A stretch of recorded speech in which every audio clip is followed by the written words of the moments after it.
The sun sank slowly over the desert, tinting the land in red and gold. It was a silence that weighed heavy, the kind only the West knew, when not even the birds dared to cut through the air. A horse pressed forward against the horizon, dragging dust with each firm step. In the saddle, a man with a hard expression held the reins short. Tied behind him, the woman rode upright, asking for no mercy, her face marked by wind and sand. There were no tears in her eyes, only a flame of indignation. Her voice rose against the desert, firm, as if refusing to be forgotten. "I am not guilty." The man did not turn his face. His voice came out dry, like the very ground beneath their feet. "Everyone says that." The distance between them seemed as vast as the plain around them, and yet there was something in her gaze that unsettled him more than the weight of chains. The desert does not hold only sand and silence. It holds hidden truths. He thought he was taking a criminal, but there was something in her that refused to be bound.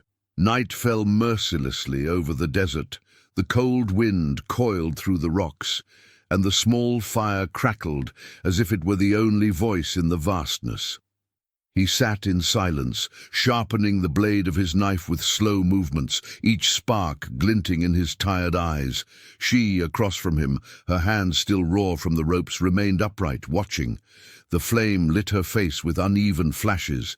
There was no crying, no despair, only a firmness that seemed to defy fate. She broke the silence. "They used me. I never held a gun." He did not lift his eyes immediately. He kept sharpening the blade as though deaf. But after a moment his voice came out dry, dragged by the wind. "Then why did you run?" The ember popped, casting a quick light on her tear-filled eyes. "Because no one would believe me." The man stopped sharpening. For a moment it seemed the fire burned only to mirror the doubt on his face. That night, he began to feel that perhaps he had not chained only a woman. Perhaps he had chained his own conscience. Again, the night fell mercilessly. The cold wind twisted through the stones, and the fire crackled like the only voice in the emptiness. He sat close to the flames, the revolver resting on his lap.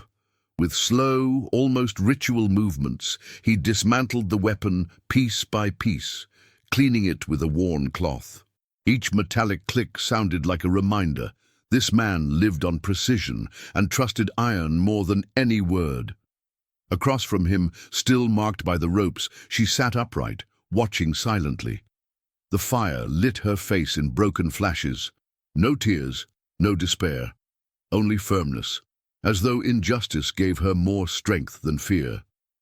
At last she broke the silence. "They used me. I never held a gun." He did not raise his eyes immediately. He kept cleaning the cylinder, each gesture calculated. After a moment his voice came out dry, carried by the wind. "Then why did you run?" The embers snapped, throwing sparks into the air. Her eyes watered, but her voice did not tremble. "Because no one would believe me." He stopped for a moment, his hand suspended over the revolver's cylinder. The fire burned, reflecting the doubt on his face, as though igniting something he did not want to admit. The wind shifted suddenly, carrying a strange sound. Not the pop of the fire, nor the distant howl of coyotes. Heavier, rhythmic hooves. He raised his eyes from the weapon, senses awake. The woman caught the change in his look and shrank, her body tense. Out of the darkness, 3 silhouettes emerged, cut against the waning moon. Armed men, faces hidden behind dusty scarves. One spat on the ground and aimed his rifle. "Hand over the girl, Hunter. She's worth more alive to us." The man did not answer. He rose slowly, spinning the cylinder until the dry click rang out. "If you want her, come take her." The first shot tore the silence like thunder. The blast echoed through the valley, and the horses shrieked nervously. He rolled behind a rock, returning fire with precision. Sparks erupted as a bullet struck the ground, near the fire. In the chaos, he pulled at the woman's ropes, trying to free her in haste. "Run!" he shouted, shoving her away. But she did not run. Her eyes locked on the glint of a shotgun lying in the dirt. With trembling hands, she grabbed it, aimed with effort, and fired. The shot echoed through the desert, striking one of the bandits moving through the shadows. Silence fell for a moment, heavy, broken only by the crackle of the fire. She panted, still gripping the shotgun. He stared at her, surprised. "You could have run." Her reply came firm, almost like a vow, "and leave you to die alone." The wind swept the night, carrying away the dust of the fight. But something remained between them, stronger than chains, more alive than the flame of the fire. The dust of the night had not yet settled. The smell of gunpowder hung in the air, mixed with the smoke of the fire. Two men lay sprawled, lifeless, and the third had fled, cursing into the darkness. The hunter approached the woman slowly, as if he still could not believe what he had seen. The shotgun trembled in her hands, but her eyes were steady. He extended his arm and pulled at the weapon, more to test the weight of her act than to take it. "You don't shoot like someone who's never held a gun." His voice came out low, suspicious. She drew a deep breath, trying to steady herself. "When life depends on it, you learn fast."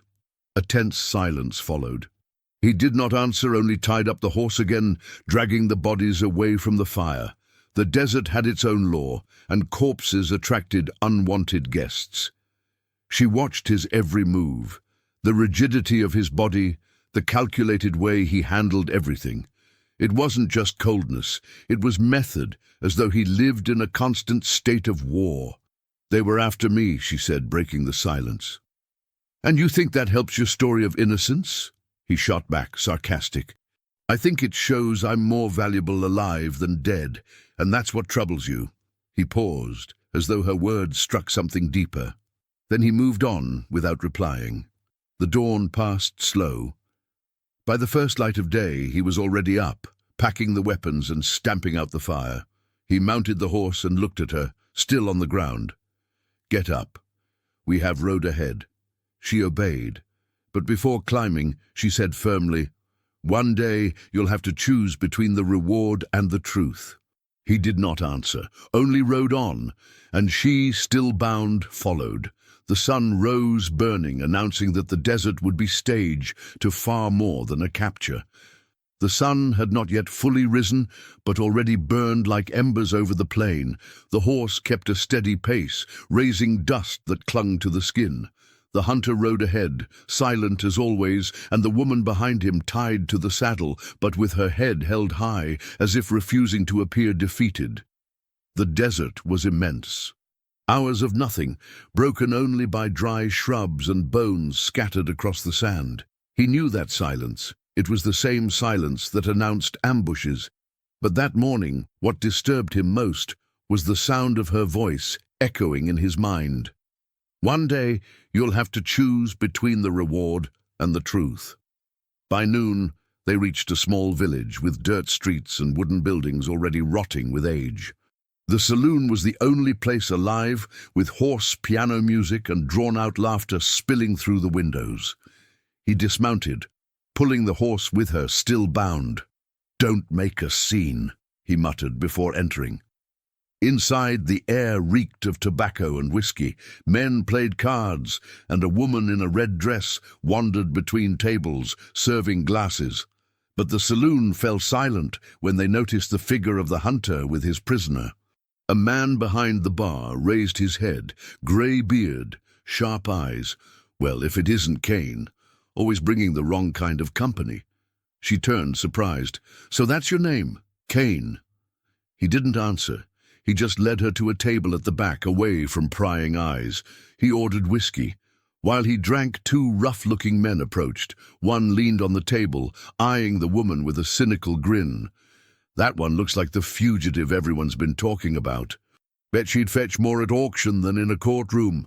Kane lifted his eyes slowly, calm on his face, but carrying threat. "Step back," the other man laughed. "Since when do you give orders here? This territory has a master, and it ain't you." The saloon seemed to hold its breath. The woman looked at Kane, and for the first time the rope on her wrists felt less suffocating than the tension in the air. The silence in the saloon was so thick that the clink of a glass sounded like a gunshot. The two men grinned at Kane, sure of their advantage in numbers. The woman watched, her heart racing, though her face stayed firm. Kane, unmoving in his chair, took another sip of whiskey, then set the glass down slowly on the table. "I'll say this once," he murmured, voice low and drawn. "Step back." The first man's laugh echoed through the saloon. He reached for his holster, but not fast enough. Kane's movement was sharp, precise, like the crack of a whip. By the time anyone noticed, his gun was in hand, pointed straight at the man's chest. The second tried to react, but a bullet cut the air and buried itself in the wood of the table beside his hand. The piano went silent. The entire saloon hung suspended, waiting. Kane never stood. He let silence do the work. "This table's full," he said. "Find another." The two men backed away, muttering curses, but with no courage to press further. The saloon doors swung as they left, and slowly, whispers returned. The woman leaned forward, looking at him in surprise. "You could have killed them both." Kane spun the revolver calmly, sliding it back into the holster. "And stain the saloon floor over fools? They aren't worth the bullet."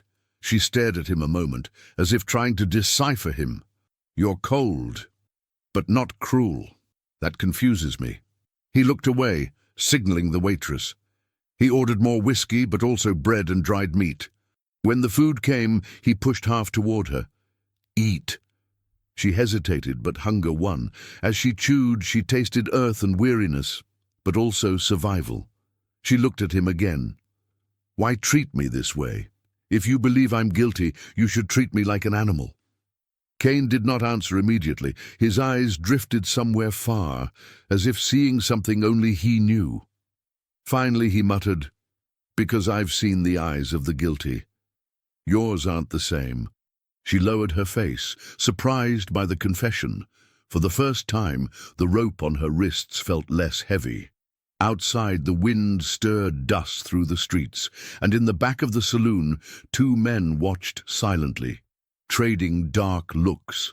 The interest in the fugitive was far from over. The sun was already sinking again when they left the village. The horse walked slowly, the sound of hooves mixing with the dry rustle of the wind. Behind them, the saloon returned to its usual noise, but two men slipped out quietly through the shadows, like hyenas following a trail. Kane kept his eyes on the horizon. The desert seemed endless, and the silence between the two was as vast as the landscape. The woman, now with her hands untied, rode steadily but always under his watch. "You let me eat, but you didn't let me go free," she said, breaking the silence. "Don't confuse mercy with trust," Kane replied, without turning his face. Night fell quickly, and they made camp under a sky littered with stars. The fire cast restless shadows on the nearby rocks. Kane tended to the horse, alert to every sound, while she watched him, her arms wrapped around her knees. A crack in the darkness made his hand jump to the holster, but it wasn't bandits. An old man appeared out of nowhere, leaning on a staff, his clothes in tatters, like a wanderer born of the desert itself.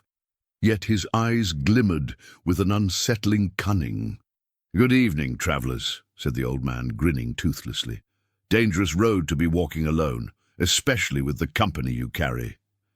Kane kept his hand near his gun. "And who are you to meddle in someone else's road?" The old man chuckled, scratching his beard.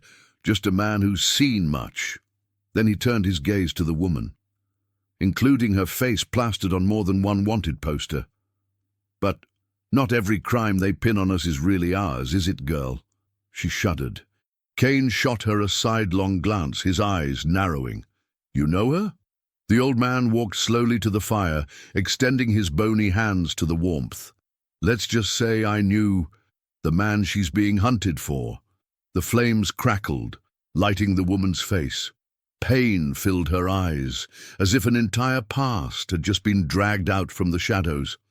Kane watched her in silence, The reward now seemed much smaller than the weight of the questions rising. The old man settled by the fire as if he had been invited. His clothes reeked of dust and sweat, yet he seemed at ease, as though he owned the night. "His name was Caleb," he said, spitting to the side before continuing. "A dangerous man, quick on the draw, but quicker still to leave trails of blood behind him."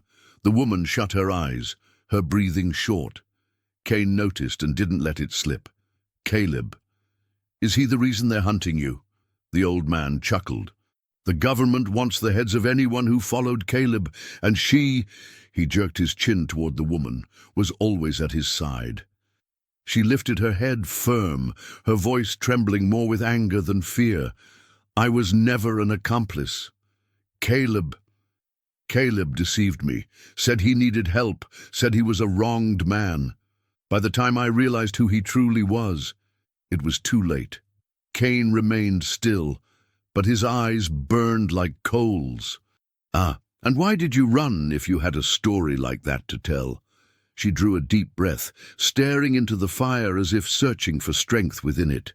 "Because when Caleb died, they needed someone to blame, and I was the closest shadow." The old man laughed again, banging his staff against the ground. "Dead?" "Caleb didn't die, Hunter. That's the mistake. The devil still rides out there, and as long as he breathes, he'll want the girl back." The wind blew strong, scattering sparks from the fire. The woman shivered. Kane didn't look away from her, weighing whether it was true fear or another well-crafted lie. But the weight of the old man's words was heavier than any invention. If Caleb still lived, this hunt wasn't just about a reward. It was war coming near. Silence filled the camp. Only the fire crackled, casting dancing shadows over their faces. Finally, Kane muttered, "If that man still lives, then the desert won't rest, and neither will we." The woman looked at him, her eyes full of something new. Not just hope, not just fear, but the strange feeling that, for the first time, she wasn't alone on that road. The next morning was born grey, the sky heavy with clouds hiding the sun. The old man had already left without saying goodbye, leaving only the faint trail of his footprints in the sand. Kane prepared the horse in silence. The woman watched him, her mind still weighed down by the words of the night before. "Do you believe him?" she finally asked. Kane tightened the saddle straps. "I don't believe in men, only in proof." She sighed, resignation on her face. "Then you'll take me all the way, without knowing if I'm innocent or guilty." He climbed onto the horse, extending a hand to help her mount. "My job isn't to believe, it's to deliver." They rode across the plain, the landscape changing little by little. Dry earth gave way to low hills and twisted bushes. The wind carried the smell of rain, and with it memories she tried to drown.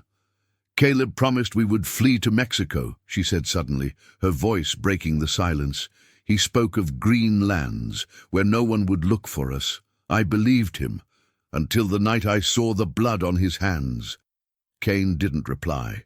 His eyes stayed on the horizon, but each word pierced him like fine sand slipping under the skin. Hours later, they stopped by a narrow stream. The sound of water was almost a miracle in the middle of aridity. While she drank greedily, Kane washed his face, letting the dust run off. She watched him in silence, then risked asking, "Have you ever loved someone, Kane?" He looked at her for a moment, his eyes hard, then turned back to the water. "To love is to open a door, and every door is a weakness." She gave a faint smile, though tinged with sadness. "Then you've never known what can save a man." Kane didn't answer. The wind shifted, carrying the scent of the coming rain. In the sky, lightning streaked the distance. They rode until nightfall, when the storm finally broke.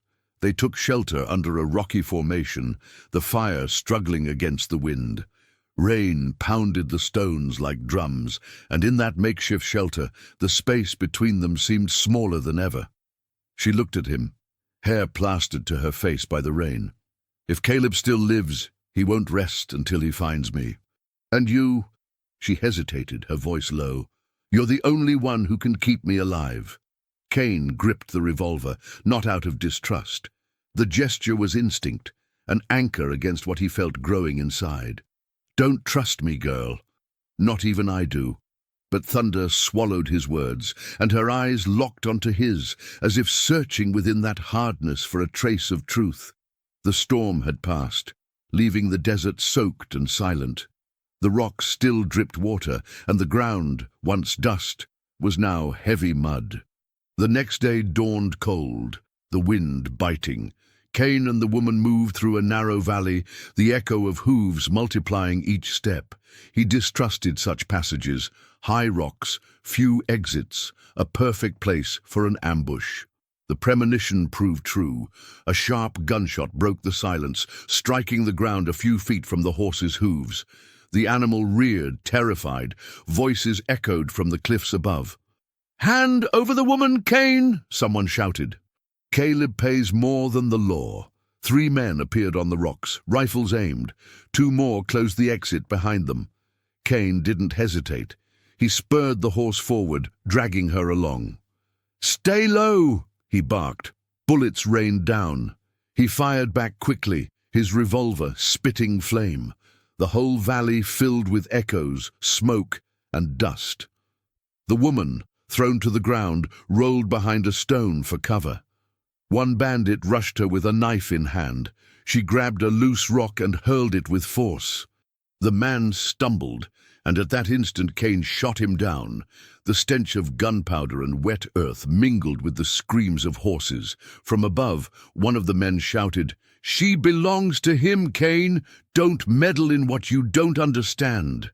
But Kane was already moving, firing at the shadows on the slope. 2 fell, another retreated wounded. Those blocking the exit still held firm.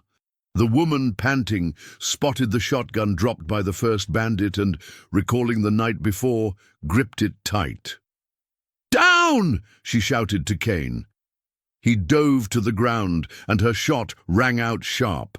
The last man behind them toppled, rolling in the mud until he lay still. Silence fell heavy in the valley, broken only by the distant buzz of crows already circling overhead. Kane holstered his revolver, still wary of the surroundings, and began moving among the bodies. He knelt, opened pouches, pulled out rifle cartridges, loose coins, a knife still sharp. His gestures were quick, unceremonious, the practiced habit of someone who had done this many times. Now and then he nudged a body with his boot to check for life, but wasted no more time than necessary. The woman watched him, her breathing still ragged, her face smeared with mud and gunpowder. "Aren't you going to bury them?" she asked, as if testing how far his coldness went. Kane lifted his eyes, the shadow of his hat hiding most of his face. "The desert takes care of its dead." He said it flat, returning to work. He stripped cartridges from a bandolier, fastening them to his own belt. He took a canteen from one of the men, shook it, nodded at the weight of water. Whatever wasn't useful he left in the dirt. When he finished, he pulled the reins of the horse and looked at her. "Mount up." She obeyed, but before they set off asked another question. "You've done this many times, haven't you?"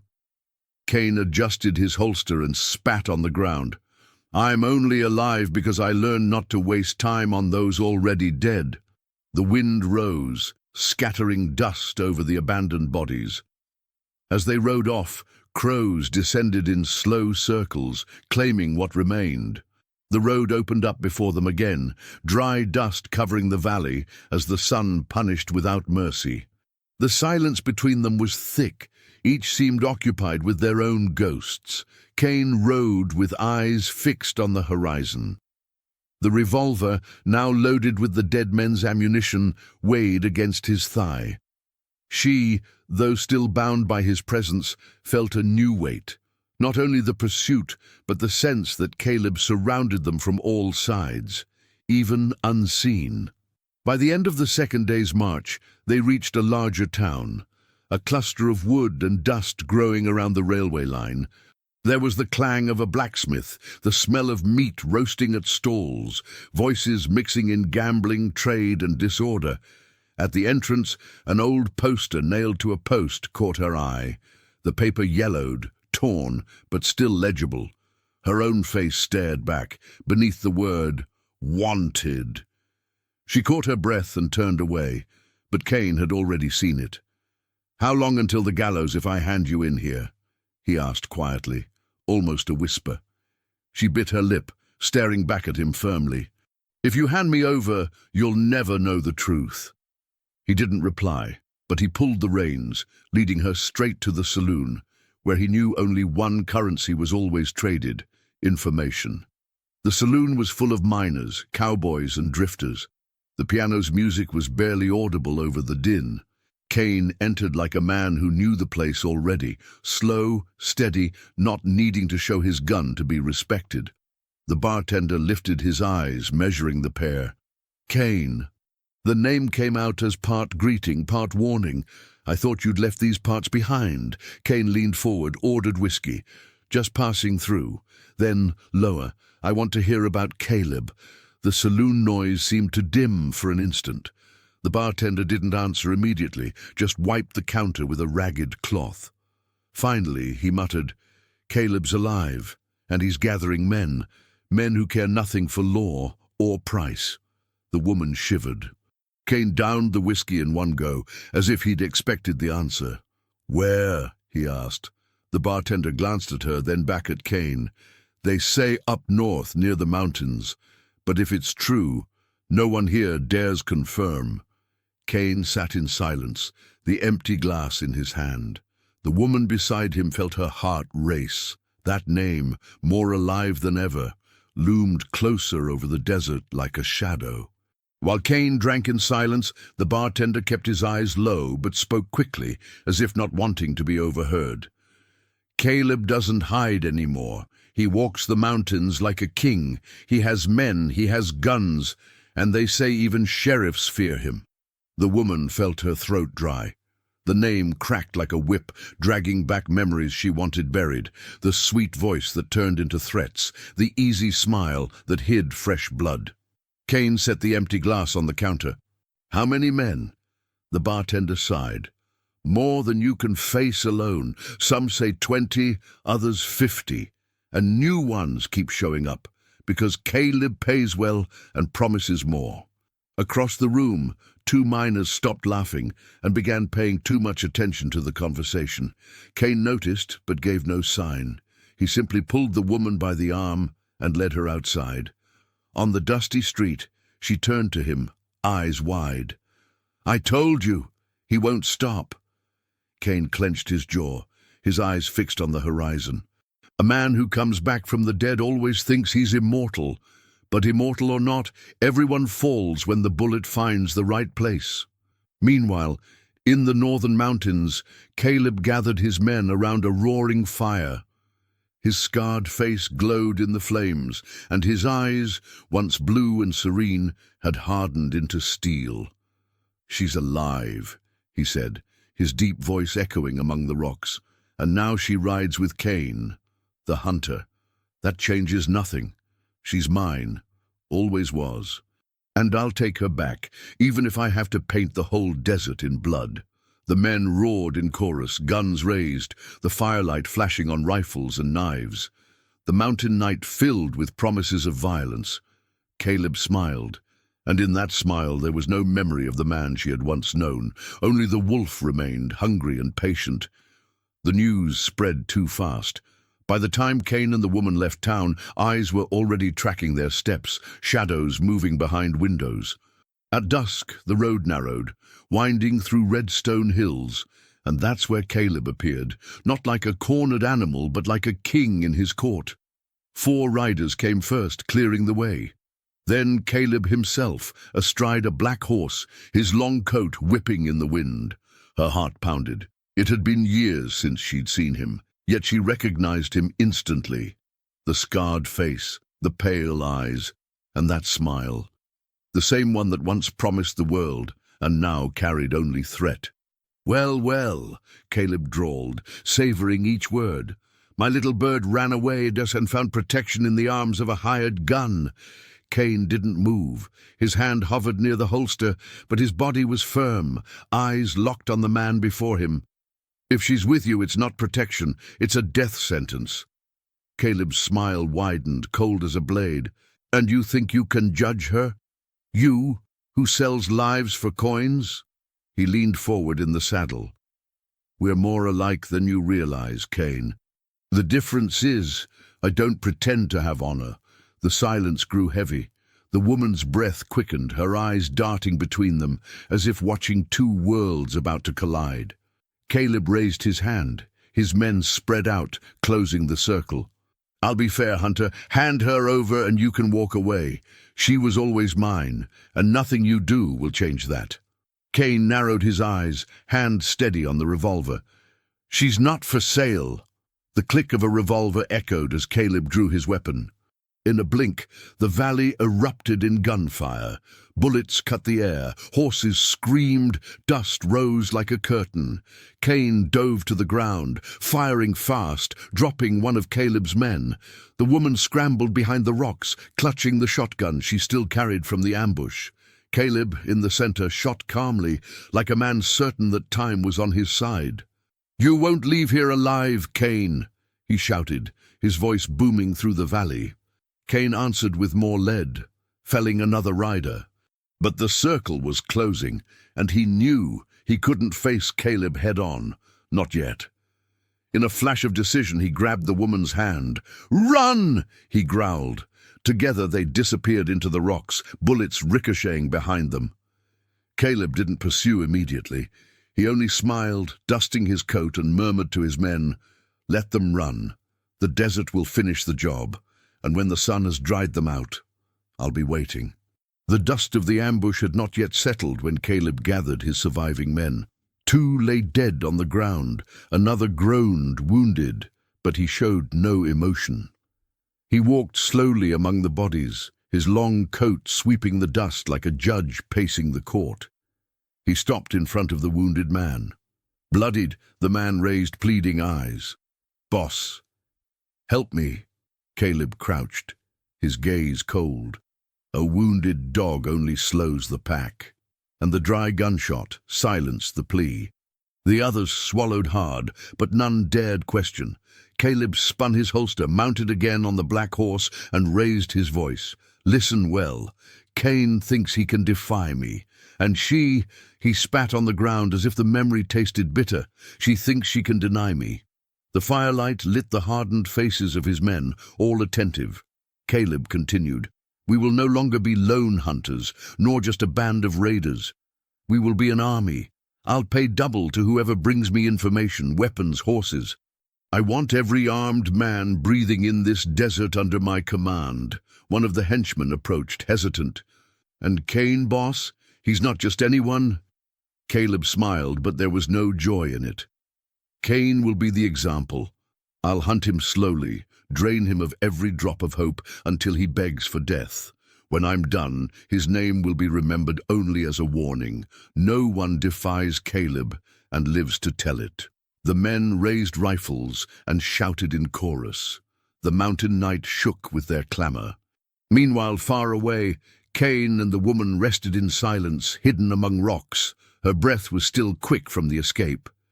She looked at him. "You saw him, didn't you? He's not the man I once knew. Caleb now is something else." Kane reloaded his revolver in silence, his gaze hard. "He's not a man, he's a shadow, and shadows only vanish when you face them with fire." The campfire barely resisted the night wind. Flames danced low, casting short shadows on the rocks around them. Kane finished loading the revolver and set it within reach, then leaned back against a stone, his hat covering part of his face. She, on the other side, watched in silence. Her face still bore marks of the escape, her breath heavy. But there was something else, a glimmer in her eyes, not just of fatigue, but of relief. "You could have left me there," she said softly. "It would have been easier." Kane didn't answer at once. He poked the embers with a stick, as if searching for an answer there. "Easy doesn't always keep you alive," She smiled faintly but without joy. "You speak as if you've chosen death many times." A heavy silence fell between them.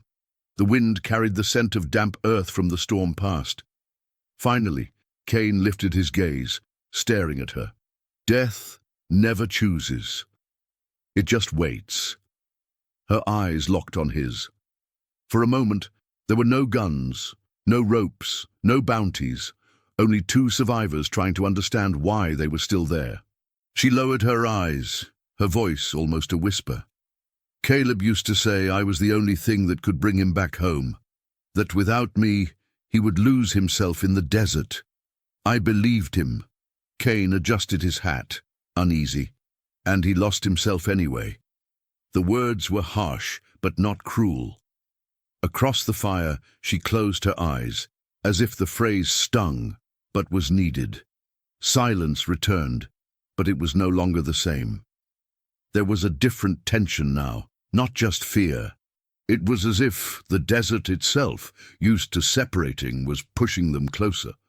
Kane extended the canteen toward her. "Drink." She accepted, and when her hands touched the cold metal, a sigh escaped her lips. Small, almost imperceptible, but enough for Kane to feel that the invisible rope binding them was no longer made of obligation alone. 2 days later, the road led them to an abandoned ranch, lost in the middle of nowhere. The fence collapsed, windows broken, the heavy silence of a place that had once known life and now kept only dust. Kane decided to stop there. They needed shelter, and the horses, rest. The woman walked through the house, her eyes passing over marks on the walls, toppled furniture, the smell of damp wood. "Someone lived here," she said softly, "had a family, children, until the desert took it all." Kane didn't answer. He kept watch at the door, eyes on the road. At night they lit a fire in the center of the empty room. The warmth brought brief relief, but also revealed how alone they were. She watched him now and then, but he kept his face turned to the shadows, as if guarding not only the road, but his own thoughts. The silence was broken by a distant sound, hooves, many hooves. Kane rose immediately, hand on his holster. He went to the broken window and peered out. Lanterns swayed on the horizon, winding like a school of fire. "They're tracking," he muttered. The woman approached, her heart pounding. "Caleb," Kane gave a short nod. "Or his men, doesn't matter, there are many." The noise grew. They looked at each other, and for the first time there was no room for mistrust, only decision. Kane stamped out the fire with a sharp kick, scattering embers on the floor. He handed her the shotgun. "You'll need this again." She held the weapon firmly without protest. The ranch felt like a tomb waiting to be filled. The lanterns drew nearer, lighting the dust raised by horses. Their breath filled the night air. Kane leaned against the wall, breathing deep. "When they come in, don't shoot right away. Wait for my signal." She nodded, eyes locked on him. For the first time there was no fear, only trust. And then Caleb's men's voices echoed outside. "We know you're in there. Come out now, and maybe you'll die quick." The ranch shook with approaching boots. The entire desert seemed to hold its breath. The boards creaked under the weight of steps. Outside, Caleb's voice rang with false calm. "Kane, don't make this a hell. Hand over the woman, and you'll keep your life. I'm not ungrateful. I'll even leave you the road." Kane leaned against the wall, his gaze fixed on the door. His breathing was slow, measured, as if counting each second. Beside him, the woman gripped the shotgun, her hand steady despite her racing heart. "He'll never stop," she whispered. "Not even if you hand me over." Kane turned his face toward her. In her eyes there was fear, but also something new. Trust. For the first time, not as a prisoner, but as a partner. Outside, Caleb laughed, his deep voice filling the night. "She was always mine. You think you can take what belongs to me, Kane?" The hunter exhaled slowly, adjusting the revolver in his holster. "No one belongs to you, Caleb." The silence that followed was shattered by the crack of the first bullet. The ranch exploded in gunfire and splintered wood. Kane rolled across the floor, firing fast, dropping 2 men who stormed through the door. The woman shot from the window, hitting another climbing the porch. Chaos consumed the place. Men shouted, horses screamed, smoke swallowed the room. Kane moved like a shadow, each shot precise, each step sure. But Caleb still waited outside, patient as a wolf. When the dust settled, only the 2 of them remained standing inside the ranch. The screams ceased. Outside, silence weighed heavier than the bodies on the ground, and then Caleb entered, alone, his long coat covered in dust, his face lit by moonlight, his smile cold. "I always knew this day would come, Kane." They stood frozen, the world reduced to that moment. The woman in the background still held the shotgun, but she knew this was between them. Kane adjusted his hat, his hand hovering over the holster. "There's only one desert, Caleb. It won't hold the 2 of us." The duel began.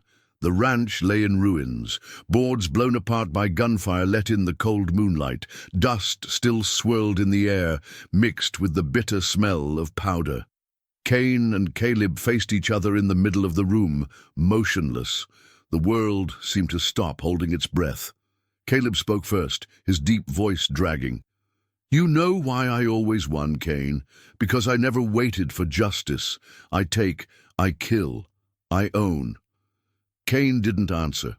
His gaze fixed, his hand suspended over the revolver's grip. 1 step, 2 steps. Silence erupted. 2 shots tore through the night at once. The thunder echoed across the hills, scattering the crows already circling. Caleb staggered first. He clutched his chest, the smile still clinging to his lips, as if he couldn't believe the end. He fell to his knees, then onto his back, eyes staring at the ranch ceiling. Dust fell over him like a shroud. Kane remained standing. His shoulder throbbed.